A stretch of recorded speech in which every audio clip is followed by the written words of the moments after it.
What's your thoughts on government cover-ups or covert societies attempting to control humanity? Do you believe in ancient astronauts, intergalactic communication, or extraterrestrial visitations? Ever had an experience with disembodied spirits or the paranormal universe? Are these subjects fact or fiction? Each week, Tony and Eddie explore these unbelievable realities and beyond. Exclusively on Truth Be Told. Hello and welcome to this week's episode of Truth Be Told with Tony and Eddie, where we believe an experience becomes truth. I'm your host, Tony Sweet, and joining us today in studio, Walt Lusk is our special guest co-host. Thank you, Walt, for joining us. In today's show, we will be covering two non-related topics, yet all the most controversial. In our first hour, we will be talking about religion, but not just any religion, but we'll be talking about Satanism. Yes, that is a religion. And in our second hour, we will be discussing the idea of whistleblowing, which in recent years have been brought to much attention by the media coverage of Edward Snowden, whose life is actually being turned into a movie by director Oliver Stone. Well, Tony, today seems stacked with a lot to talk about, so let's get right into it. Our first guest is Raul Anthony, a Reverend of the Church of Satan. He represents the philosophy and religion of Satanism as it was first formatted by Anton Szandor LaVey back in 1966. Raul is the director for Radio Free Satan, a podcast network owned and operated by members of his fellow church, and is also the editor of Heathen Harvest periodical. And he resides in the wonderfully sunny San Diego, California, with his wife, Karen. And we want to welcome him here today in studio. Please give a round of applause for Raul Anthony. Okay, everybody, it's on air with Tony Sweet, Truth Be Told. And we're excited to have our first guest In studio. We love in studio because most of our people are like overseas or all over the country. On the moon, Mars. Yeah. And do you want to be called Reverend or? Raul is fine. Good. Yeah. All right, then we got that taken care of. Well, thank you for driving all the way up from San Diego. Not a problem. I know that's a pain in a rump. Yeah, traffic and all. So first of all, today is a topic that when most people say Satanism, they're like, oh my God, they're running the other way. And, because most people are Christian, Catholic, whatever it is. And first of all, I want to know where you were born and did you grow up in like Catholic church or Christian church or? No, I was born in Lima, Peru, actually. Oh, really? Yeah, but my parents brought me over when I was less than a year old. So I grew up in New York City and been there until about 8 years ago when I came here to San Diego, or to the Southern California area. What brought you here? Oh, my wife, actually. Oh, we had a there you go. long-distance thing, and opportunities came up, and I decided to make the trip over. And did you grow up as a Catholic, Christian, or? Well, yeah, my family are they are Catholic, and they brought me up in the Catholic tradition, but they weren't strict Catholics. Right. We didn't go to church every Sunday, but we observed the basic principles and basic ceremonies. And I was an altar boy for a few years. Oh, okay.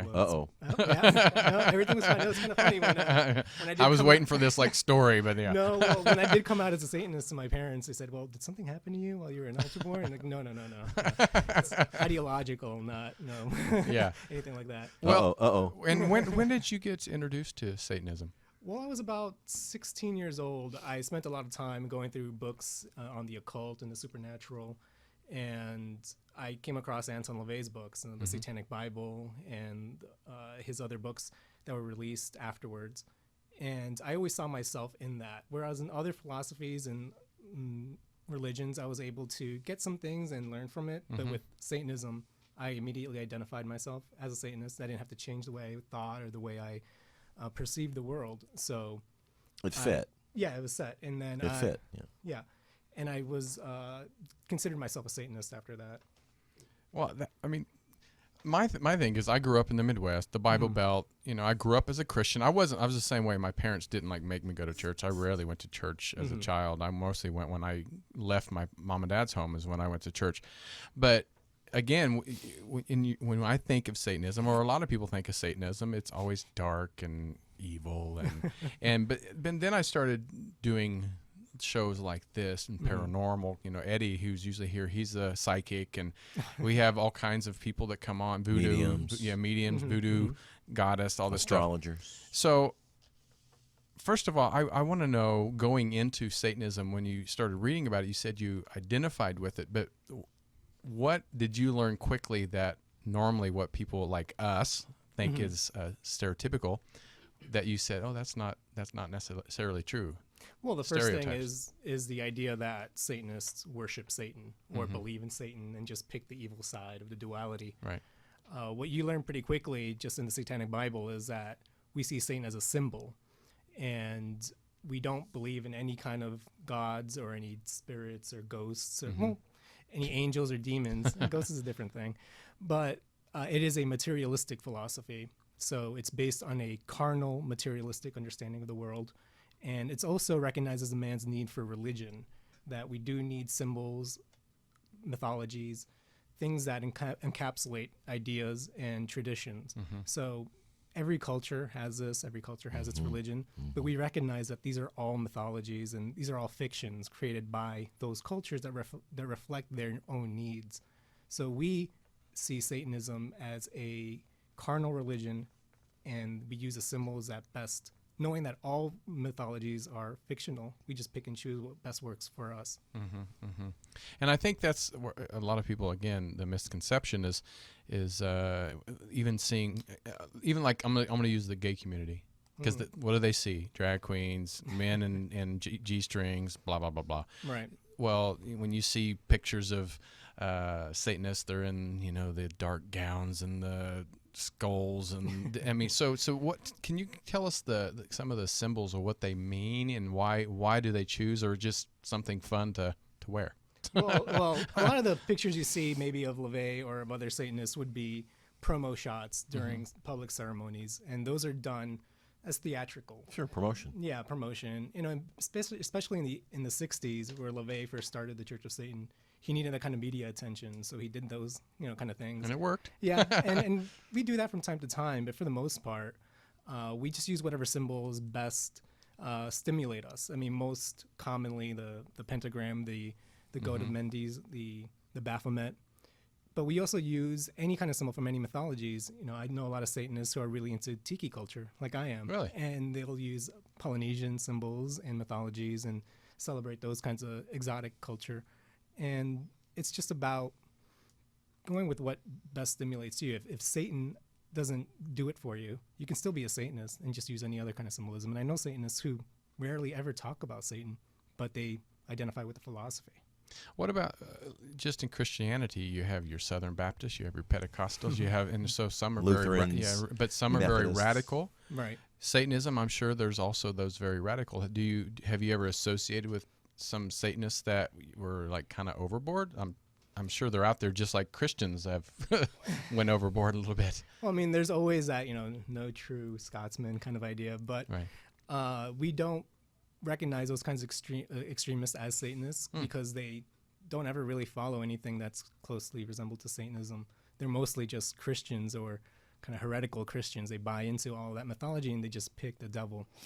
And we do place a good deal of distance between us and them, mainly out of our own security too, because they often get involved. They tend to be self-destructive people, right? And they end up in situations like that. And give it a bad name. Yeah, they give it a bad name, and they lead the attention of authorities. So we'll work with authorities and clear our name, but also help them out in terms of identifying any kind of patterns or anything that could help them find the correct suspects. Well, in most churches, religions, they have synagogues, church. What is Satanist? Do you come together as a congregation, or how does it? Because most of us don't know anything about Satanism, so it's more out of curiosity. No, there are no physical churches or synagogues or anything like that. No temples. No temples. No. But we do have get-togethers. We often, we have a lot of artists, musicians who perform, and they'll promote to other Satanists. So going to these concerts, you'll likely run into other Satanists there. And a lot of Satanists stylize their own homes. We call them black houses in the tradition of Anton LaVey's Black House. Like our high priest, Peter H. Gilmore, he's got, his home is stylized, and he calls it his Black House. And he'll invite people over, and we'll have get-togethers there. And so that's the closest thing to it, because it is an individualist philosophy. We don't get together every Sunday or Saturday, if you want to be blasphemous, but so we don't do that. It's up to each individual to decide who they want to get together with. That's great, and I think this is some great information for people to understand, because when I told a lot of people that you were going to be here, some people were actually like, "Oh my God, what?" And how does that make you feel when people are actually sometimes just scared to even maybe be around you because you're a Satanist? Well, I mean, I think that it just shows their own bigotry. So I think that already gives me a tell about the kind of personality I'm dealing with. For the most part, I mean, I don't go around, with upside down crosses or anything like that. Yeah. So I mean, I let my own personality and my own ideas speak for themselves. Right. And if they find that scary in some ways, then that's their problem, and I can be better off with other people who accept me for who I am. And what does black and certain colors mean to Satanist? Well, it's just an aesthetic appeal. It's certain colors go together. Slimming. Yeah, it's slimming. Yes, it is. But not all Satanists wear all black all the time. Right. We like to dress for the occasion. I'm dressed in Polynesian gear. I'm going out to a tiki bar after this with some other Church of Satan members. So, it's not always black and door kind of stuff. And how do you become a reverend? Well, Reverend is just an honorary title. You don't apply for being a Reverend or anything like that. You join the Church of Satan. You communicate your ongoing your activities, your career, anything like that, and they promote people within the organization that they see properly applying the philosophy and achieving real world stuff. We don't give out exams and have you memorize all of the statements or anything like that. It's a matter of how well are you applying the philosophy successfully, and how much influence do you have in the real world. And being that, you can be an official representative, they say, okay, you are a ambassador or a proper example of Satanism, and you can speak on our behalf. Wow. And I know there's a lot of young people out there, and looking at the world and how crazy the world is right now, and they're looking for answers. Have you noticed an increase or interest in Satanism in the last 10 years at least? Yeah, I mean, there has been an increase in interest. It's been getting the attention of media recently, and we do get young kids that are interested. Everyone has access to the internet, so they'll email or they'll get onto forums. We generally direct them to the literature, but we try not to interact with younger kids. Often, we just say, okay, this is where you want to go look, and make up your mind and do well in school. That's the kind of thing. We don't want to indoctrinate anybody. That's not our philosophy. We're not trying to spread the religion. We're not trying to get a younger generation or anything like that. But if they are naturally interested in Satanism, we'll be around. When they get to the legal age, they can apply or contact us again. I just think that's very respectful because Christianity doesn't do that. No. And they're always scared. They think that we're going to try to indoctrinate or steal their kids. And we're not interested in your kids. No. So at least during the day. No, not ever. During the day. I'm sorry, full moon. Full moon, you find me at the bar. I don't know. Do you, like I said, we have a lot of people on the show that are, psychics and all this stuff. So do you get a lot of witches and voodoo goddess and stuff like that join Satanism? Well, yeah, we do have some members who are into the occult, and they're into things like voodoo and witchcraft. It's up to each individual member to find the right balance between those ideas and Satanism, because Satanism is a materialistic philosophy, and how they manage to combine those ideas is up to them. We don't discourage having a closed mind. We want people to have an open mind, explore things, get influence from wherever it comes from, but it is up to them. They can be open to criticism in some ways, but I think it's up to them. What about you? What is your kind of path with Satanism? Is it through voodoo. So, I mean, what do you have a ritual that you do that? Oh, my ritual is just every day, just going out and trying to do the best I can for my family or for my career. And it's more of a mindset. And ritual, I haven't ever done any group rituals with other Satanists or anything like that. I mean, I know that they happen, and I know that there are good uses for that. It's very therapeutic. It's almost like self-hypnosis in a lot of ways. I've never really meditation. Meditation, things like that. My wife, she's really into yoga, so I've always seen that as a form of ritual, and especially when you get really into deep meditation. So I can recognize that. But I come from more of a materialistic, philosophical angle on it. So, I appreciate all of that, all the theatrics and all the symbolism behind all that, but I don't really find any need for that, at least not right now. I can't say in the future I might be interested in that. Yeah. Right. And I know we were talking or through email, and you're talking about the idea of magic and Satanism. How is magic in Satanism? Because it sounds like it's very kind of down to earth as Satanism, but how is magic intertwined with Satanism? Well, in Satanism, we see two kinds of magic. We see lesser magic and greater magic. White magic, black magic? No, we don't recognize black or white. We say they're just magic. That whole idea of white and black comes from white magic is magic that helps somebody. Black magic is magic that hurts somebody. Or magic that's selfish is black magic. We recognize that everything that a Satanist does is selfish, or anything that anybody does, even altruistic actions are selfish at the end of the day.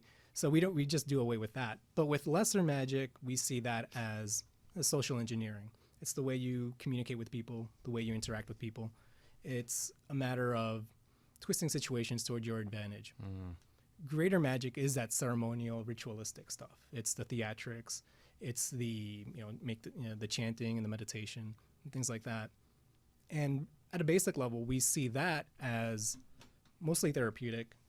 Psychodrama. You have these strong emotions in your body where if somebody hurts you or hurts somebody you love, you may feel great sense of anger or hatred, so you may want to curse them.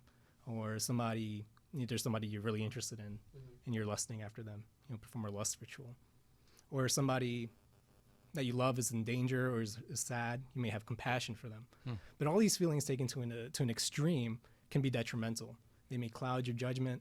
So you do these rituals in order to let those energies out and direct them to the appropriate, target per se. So there's that. But then there is another level. We're open to all ideas. We understand that we don't know everything. So there is a possibility that directing those, thoughts can influence people at a distance. We have Satanists who are interested in that. They experiment with that. They pursue that. We say to be skeptical, be rational. If it works for you, if you see success doing that, that's good. But, we don't expect everybody, all of our members, to blindly accept that. Right. We do encourage being skeptical and having an open mind at the same time. Wow. I'm glad you're here, because I think it's not necessarily everybody's going to still agree with being a Satanist. But even Christians half the time are mad because people are Muslim. So Yeah. So it's quite the same thing now to them. But I think a lot of people are that misconception is probably being blown away. And I'm going to just throw the devil advocate, no pun intended, but saying that he's just doing that because he's on the show. But nobody's going to be able to find out unless they are around somebody like yourself. Right. We've got 50 years of experience doing this kind of media representation and all kinds of literature out there. So, I'm not, just the first person to come around doing this. Right. So we do have a long tradition of our representatives being out there. So they can see that it's not just me. It's this is the way we think. This is our philosophy.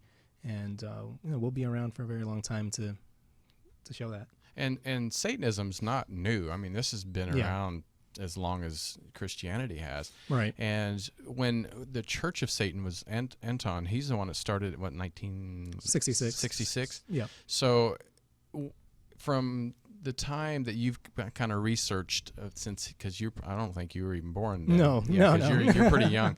But what do you see? Have you seen the transition? Evolution? The evolution of Satanism or the Church of Satan, like direction. I mean, I know you're talking about a lot of the things, your philosophies, but do they get out in the community, help? Oh, absolutely. I mean, when the Church of Satan first started in 1966, there was definitely that theatrical element of it, Right. just to get the attention of the media. Right. And I think more recently, we've kind of went towards a more academic, more philosophical approach to it. And we were working hard at putting out more literature that studies Satanism, applies Satanism to different philosophies. And we also encourage our members to apply it in their own personal ways. And for a lot of people, that is being charitable. It is being involved in the community. We do have Satanists that do fundraisers for animal rights or animal shelters. We have Satanists who contribute to various like charities. And I know one Satanist that raised money for, I think it's for battered women, for helping them find shelter. So, using the whole Lilith mythology, she kind of embodied that. So there's, I know that's being done. We have Satanists who are involved in WikiLeaks. We have Satanists who are involved in environmentalism. Like I know one Satanist who's created Geiger counters for people who are living in Japan after the nuclear meltdown. We need him here. Yeah, and he's actually in LA, so maybe I'll put you in touch. I'm serious. We need him here. Yeah, No yeah. joke. He'd probably agree. No, Yeah. most definitely. So we definitely do leave that up to the individual members to decide how they want to apply the philosophy and how they want to contribute to their environment. I mean, we are ultimately selfish people, but we do understand that if you improve the community around you, it benefits you ultimately. So we always work within that context. That's awesome. That's awesome. Well, like the Freemasons, they have different degrees. Right. Is Satanism? Do you have different degrees of? It was hierarchy? hotter. Ba-dum-bum. So we do, 666. No. We do have degrees. We do have when you apply, you're a registered member. You send in your application and all that. And then you can become an active member, and you go through a series of questionnaire. Make sure that you're level-headed. We don't want any crazies in our organization going out there. Yeah, I know, and we do get that from time to time. So does everybody else. Yeah. So, but at least we try to do our due diligence on that. So after that, it's just a matter of, we don't tell our people to ask about gaining rank or anything like that. We just say go out there and apply the philosophy in your life and keep us in touch. Keep us in touch. If you get a promotion, or if you're a musician and you get signed to a big label, you're on a big tour, those kind of things we keep track of. As long as you're interested in telling us about it, and then we'll say, okay, you have risen in rank. You're into a warlock or reverend, and then ultimately magister is the highest rank below the high priest, the magus high priest position and high priestess position. So there is that rank. We do recognize that society does have hierarchy, and it's a natural hierarchy. We do our best to keep it based on merit. So we're not looking out for people who memorize the most quotes or anything like that. We're interested in real world applications. I guess Bible quotes wouldn't count. No, they wouldn't. No, if you tested me right now, I wouldn't. No. What about men versus women? Does it matter, or No, it doesn't matter. Leanings. Yeah. No, well, I mean, we have a high priest, and his wife is a high priestess. We have a pretty good representation of women in our organization. One of Anton LaVey's, actually his biggest book, and probably his, I would say, unfortunately, least understood book is The Satanic Witch, which was essentially a guide on how to be a seductive witch. And he spent a lot of time and energy focused on that. So we do have equal representation. I mean, I don't know the numbers, but just from my experience, I think it's pretty well balanced. That is awesome. I just love hearing that stuff, because a lot of people probably think men are the ones, and they're. I mean, throw I don't want to say the- that. It's not like we have like equal opportunity where we're trying to trying to balance it out. Right. It's just what is natural, and if we have an appropriate representation of the the market, and I think we're pretty well balanced. How did your family, when you said you told them you were Satanist, how did the family take it? Because I know Catholic families, especially Latinos.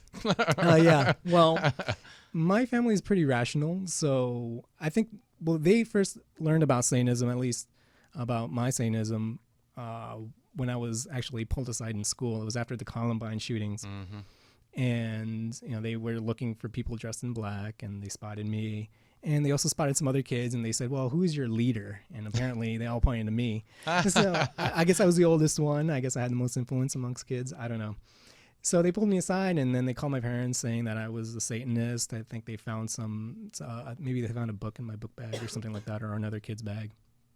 And so my mom came in, she pulled out her attorney's card and said, if you're going to suspend my son, you can call my attorney. And they said, okay, well, never mind. Okay, go home. Let's all cool down. And they never bothered me about it again. But when we did come home, my parents did talk to me about it and have me. And they went over the material with me, and then they realized, well, I'm a good kid. I stay out of trouble for the most part. And relative. yeah. For a kid, right? Yeah, and even now, just looking back at it, just recently, my parents had a good talk with me, just retrospectively. They said, well, I think you're all right. You turned out all right. I'm helping them out now. So I think that I think they were in good judgment. You don't have to say that where you work, but what type of work do you do outside of being a reverend? I'm a consultant in the wine and spirits industry. So oh, really? Yeah, and also in the medical industry as well. So I got both ends covered. Nice. People go out to drink, they get scraped up. I make it both ends. You talked about tiki earlier. You said that's something that you kind of like. So tell us about what it is about the tiki that you enjoy. Well, it's a total environment, we call it. It's a kind of place where, a lot of tiki bars, that is, are places where they take you back in time, take you to another environment, another kind of place.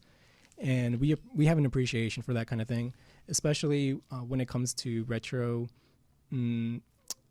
culture, because we do recognize the importance of the past. And there's a lot from the past that we can learn from. And, we live in a society where everything that's new is better. So we say, let's not forget the past. Well, my quote is that the more things change. Yeah, the more it stays the same. Yeah. Yeah, and that's true. And we just like to go to the place that, makes us happy. So for me, it's that. So that would be probably the Tiki Room at Disneyland? Actually, I do spend a lot of time at the Tiki Room in Disneyland. Yeah. There's a Tiki bar. All right, everybody's saying, and Tiki. No, just kidding. Yeah, but there's a lot of places here in LA. Like we're going over to the Tonga Hut, and there's a bunch of places around here. There's, I'm blanking on it now, but we definitely do try to take time to visit these kind of tiki places in every city that we go to. I have a question. Obviously, from a Christianity perspective, there's heaven and there's hell, and then, of course, Satan tempted Adam and Eve. So can you address, is there any perspective or anything in that nature that you could touch on? Well, we just see that as a moral a moral story, a moral fiction. And there's things that you can learn from that, but that's all we really see from it. In that kind of context, we do see Satan as the one that gave knowledge to Adam. So he is the light bearer, the knowledge bringer. So we do recognize that. So we do take that from the mythology, but we don't go for the whole Satan being the tempter, because maybe in some ways, in the way that Satan represents all those natural temptations, all the instincts within man that do drive him to procreate, to create, to evolve. So I think every spiritual religion has done its best to temper those things and make it so that when you naturally act out on those things, you're sinning and you're in the control of that religion. So we reject that, and instead we use rational self-interest to indulge in these sins. So it's because we say indulgence, not compulsion. It's easy to say, okay, I'm just going to be a glutton. The devil made me do it. The devil made me do it. Wilson. Exactly. Yeah. So we actually say that. We reject that completely as well. We say responsibility to the responsible. It's, you indulge in these things, but you have to be aware of the consequences and take responsibility for it. In a lot of ways, the sins kind of balance themselves out too. If you're into eating, well, you've got pride. You know, you don't want to overeat either. So those kind of things all balance themselves out naturally. This is true. I overate as a kid, so I know. Well, again, we talk a lot about paranormal on this show, and how does paranormal fit into Satanism when it comes to like spirits? And we were talking about ghosts and stuff like that earlier. Well, how does that fit? Well, we do recognize the world as a materialistic place, so we don't believe in heaven or hell or angels and things like that. But we are open to certain interpretations which are materialistic, something like ghosts being kind of psychic residue or something like that. We are open to the ideas of influence at a distance. But we sometimes call it supernormal because it is actually part of the normal understanding of the world. And Supernormal. Yeah, and we think that magic or the paranormal is just something that has not yet been explained by science, and maybe one day in the future will be explained by science. So we do take that approach to things. We do keep an open mind, and we leave each individual to explore that. Some are more into that than others. I mean, Anton LaVey, he was a ghost hunter. Oh, really? Before, yeah, he was a ghost hunter before he started the Church of Satan. And that's where his skepticism came from. He really wanted to believe in ghosts and spirits and demons and things like that. But when, he would go to these haunted houses, it's just a leaky faucet or leaky pipe or just a crack in the insulation that's causing the howling in the house. But he could see that the people really wanted to believe in that kind of stuff. So, he kind of played along with it. But he realized that it's people's need for these kind of things that make them lean towards religiosity. And so he created Satanism as an acknowledgement of that. But we kind of knowingly fool ourselves into these kind of things, and especially in kinds of ritual situations where we're saying Hail Satan or calling forth the demons and things like that. We are putting ourselves in an ignorant position temporarily just to get that stimulation, that drive out of it. So that's where we come. We appreciate the drama that comes from the paranormal, and we are open to those kind of things, but we come at it from a skeptical, rational approach. I have to say, when I was a kid, I grew up in a small town in Kansas, and this house was probably 100-year-old home. And so as a kid, I used to see this old man that was in my home. And I used to tell my parents, and they're like, "Oh no, it's just no." But we used to hear things walk. We'd hear things walk, but it was an old house, so it's a lot of creaks. Yep. But it sounded like people walking or somebody walking. And then years later, as we get older, a lot of times our mind gets away from seeing paranormal or seeing those spirits. Yeah. And years later, my nephew, about the same age I was sitting in the house and looked over and said, "Mama, look at that old man sitting in that chair." And she said, "The only thing I can think of is when you," because I didn't tell him, my nephew, she goes, "I remember when you told me," and she goes, "I picked him up and ran out the door." So, I mean, I definitely believe there are spirits. I believe there are some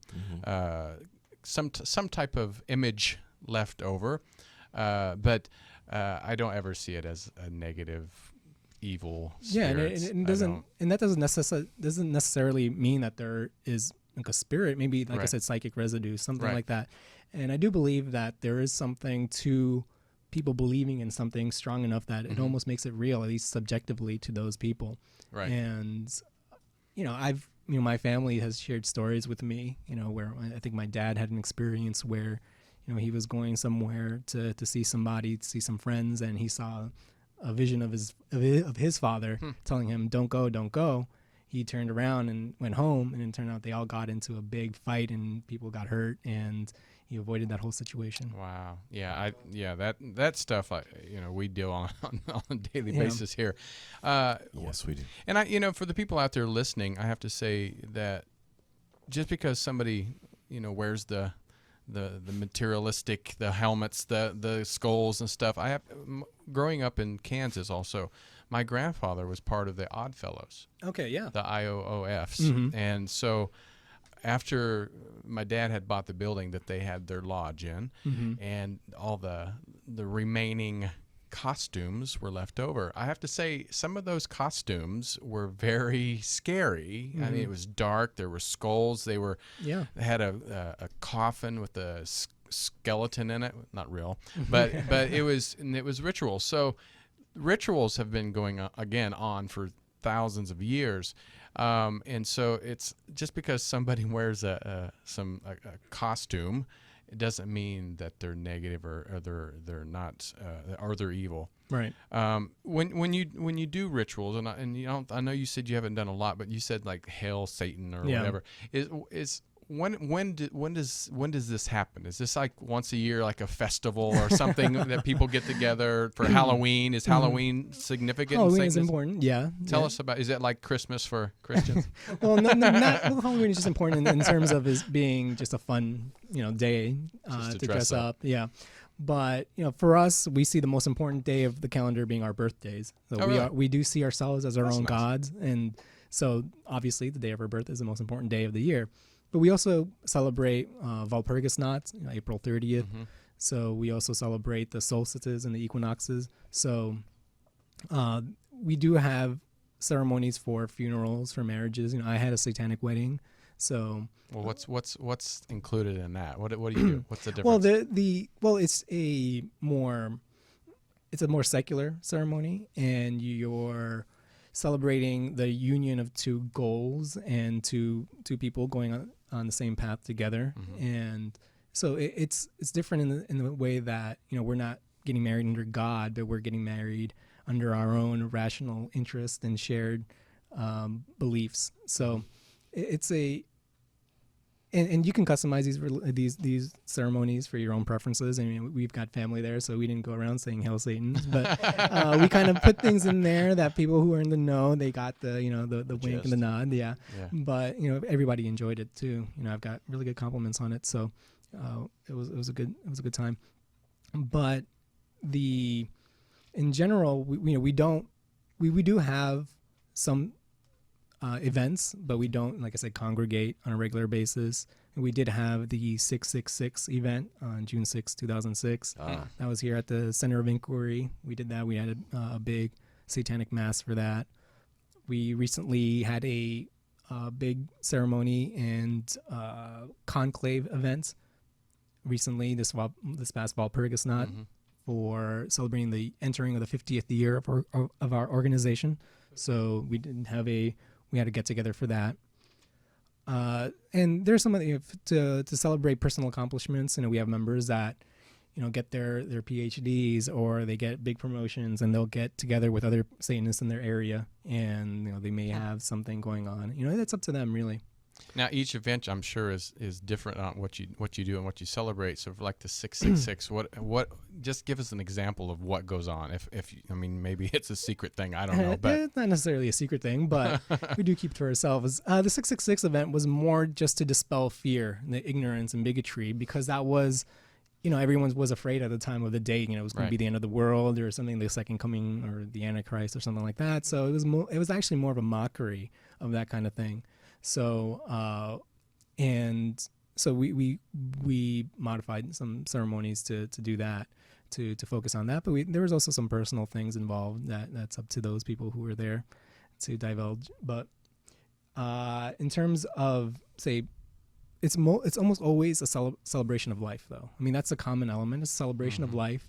It's a celebration of ourselves and of the carnal existence. We have nude altars sometimes, and that's usually a symbol of just the flesh, mm-hmm. of carnal lust. We'll have skulls and things like that to serve as a reminder of our mortality. Mm-hmm. We do have some certain symbols that are just striking in terms of geometry, of shape, and just of just the natural shock value that may come from these symbols. Because it's all in these rituals. It's all about getting stimulation out of it. If this ritual is boring, no one's interested. No one's like everybody's watching their cell phone. Yeah. Bump it up now. Yeah. So we do have like a live artist. We do have maybe a live musician that's composing something or doing something live or something like that. So we do try to keep it interesting. And you guys have, I know, nonprofits. Are you a 503c like a church would be? People can make donations that are tax deductible. We haven't formalized in that respect. No, we are a formalized church, but we are not tax exempt. We actually believe that all churches should be taxed, and so ever since our ever since 1966, we've been a tax paying organization, because we believe each religion should stand on its own, and pay its taxes. And we believe, if all churches were taxed now, we'd probably solve a lot in our economy, in our neighborhoods. That's for sure. Okay, interesting. Well, we just have about 5 more minutes left, and so I want to talk a little bit about. I know you're married. Do you have kids? I have a cat. A cat. Okay. That's our son. But if you let's say that you did have a child, and growing up with parents, is your wife Satanist also? I don't think she considers herself a Satanist. I consider her satanic in many ways. So that's open too. Well, how was that the first time? Because I'm sure did that scare her at the beginning or no? No. I mean, she agreed with many points and she disagreed with some things. But that's good that she fine. had an open mind like that. Oh yeah, I mean, to me that's most important. Come to your own conclusions, and I think that's key to a good relationship. Well, I'm sure you're more carnal and sometimes than others. Oh yeah, it can be, and vice versa too. So. And so, if you had a child, what would you raise it as, like in Satanism, or would you just let the child grow and choose what he or she? Yeah, just the later. It'd be just exposing them to as much as available to us. I mean, with the internet, it's pretty much everything. Right. So it's coming to their own conclusions. We do have Satanists who raise children, and it's very much the same kind of idea. They'll tell them what Satanism is if they have questions or whatever, but it's up to them to decide if they want to pursue that or not. And oftentimes, well, I don't know. I can't say often. I don't know how often, but I do know satanic couples that have children that grew up saying, "No, I'm okay with atheism. I'm okay," and that's fine. We're not trying to indoctrinate people. We want people to come to their own conclusions. And one other misconception that is the music, because even the Radio Free Satan.com is a lot of very heavy metal. That tends to be our more popular shows. Well, actually, I'm the webmaster, and I take that back. Actually, our most popular show is the classical opera show. Yeah, that tends to be our most popular hits. One.